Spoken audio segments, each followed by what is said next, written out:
ginger and garlic paste.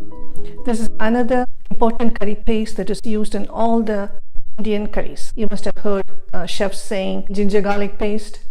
That's what it is.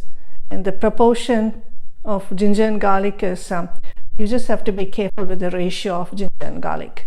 And ginger should be always less than the quantity of the garlic that you use, because ginger has a tendency of turning your dishes a little bitter if it's used too much. And here I have about 6 garlic, about 6 inches of ginger. So 1 garlic and 1 inch of ginger. So that's the ratio. I'm going to grind this garlic and ginger and with a little bit of water, and that's the garlic and ginger paste.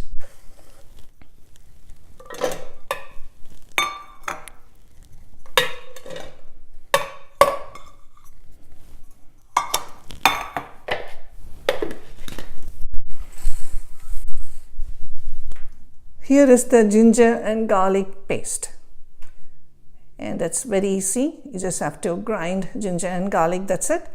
The ratios for 1 garlic, 1 inch of ginger. Make sure to peel the ginger. So that's it.